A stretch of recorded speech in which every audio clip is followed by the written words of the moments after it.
ये हुस्न फानी है क्यों कर गुरूर आता है। बेदार हो जाइएगा, तभी आपको डांटा गया था, मैं आपकी तरफ से पढ़ रहा हूं, तो फिर मुझे बताइएगा कि मैं आपकी आवाज बन के बोल रहा हूं। स्वागत है दोस्तों आप सभी का देहात की आवाज़ में, मैं आपके साथ मोहम्मद इरशाद। आइए दोस्तों सुनते इमरान प्रतापगढ़ी की एक बेहतरीन नज़म। इससे पहले बता दूं, अकर तब तक चलती है जब तक पकड़ नहीं होती। आइए सुनते इमरान प्रतापगढ़ी की नज़म। तो आपसे गुजारिश है वीडियो को लाइक कीजिए और चैनल को जरूर सब्सक्राइब कीजिए। मैं पढ़ता हूँ, लेकिन उससे पहले चार मिसरे। तभी रिफत जमाल पढ़ रही थी, अदब से बात कर मैं कुदरत का नूर हूँ, और पता नहीं क्या क्या। बहुत अच्छा पढ़ा उन्होंने। मैं चार मिसरे, मेरा मन कर रहा है, मुझे याद आ गया तो मैं पढ़ दूं कि सभी के सामने एक दिन जरूर आता है, ये हुस्न फानी है क्यों कर गुरूर आता है। बेदार हो जाइएगा, तभी आपको डांटा गया था, मैं आपकी तरफ से पढ़ रहा हूं, तो फिर मुझे बताइएगा कि मैं आपकी आवाज बन के बोल रहा हूं।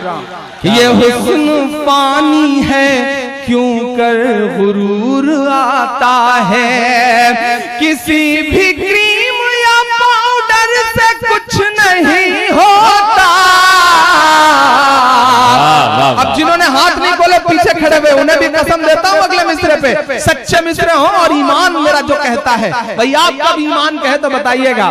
किसी भी क्रीम या पाउडर से कुछ नहीं होता, नमाज पढ़ने से चेहरे पे नूर आता है, नमाज पढ़ने से चेहरे पे नूर आता है, ये हुस्न फानी है क्यों कर गुरूर आता है। बहुत शुक्रिया, आपने बहुत अच्छा सुना है। था शहंशाह को गुरूर बहुत, था शहंशाह को गुरूर बहुत, रब ने उसका गुरूर तोड़ दिया। कल थी जो 56 इंच की छाती, डरना मत, मुहर लगाना मेरी बात पे।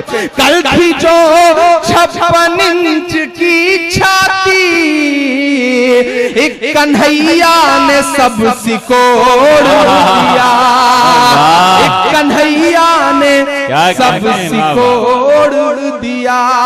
बिहार के इलेक्शन में इधर चाय आई, इमरान चार मिसरे पढ़ता है, बड़ा प्रोपेगेंडा खड़ा करने की कोशिश। आइए दोस्तों नज़म सुनने के बाद निदा मिंबर मेहराब किताब से सुनते हैं औरत गैर इस्लामी तहजीबों में। बल्कि हकीकत तो यह है कि मकाम मर्तबा दुनिया दूर की बात है कि इसके बजाय गैर इस्लामी तहजीबों में औरत की हक तलफी हुई, इसके साथ नाइंसाफ़ी हुई है, उसे मनहूस और जलील समझा गया है, उसे शैतान की एजेंट करार दिया गया है, उसे शर और फसाद की जड़ साबित किया गया है। और कहने वाले ने सही कहा है कि ये बदनुमा दाग इंसान की पेशानी से कभी धोया ना जा सकेगा, कि जाहिलियत में मर्द ने इसी गोद को बेअज़मत व बेकीमत किया जिसमें खुद परवरिश पाकर आदमी बना।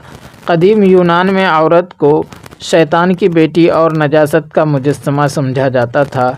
रूमियों ने औरत को जानवर का मकाम दिया था। निकाह को औरत के ख़रीदने का ज़रिया समझा जाता था।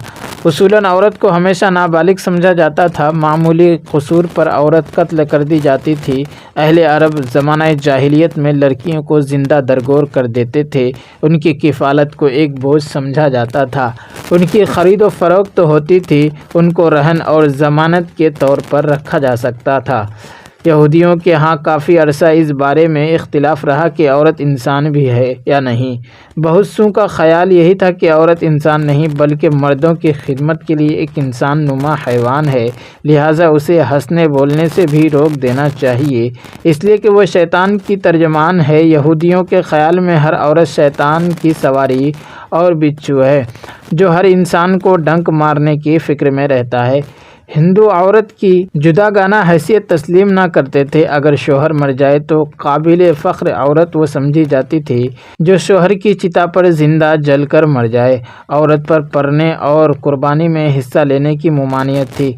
ईसाइयों के यहाँ औरत की क्या कद्र कीमत थी, इसका अंदाज़ा इस बात से लगाया जा सकता है कि 582 ईस्वी में कलीसा की एक मजलिस ने फतवा दिया कि औरतें रूह नहीं रखती, बड़े लोग छोटी बातें।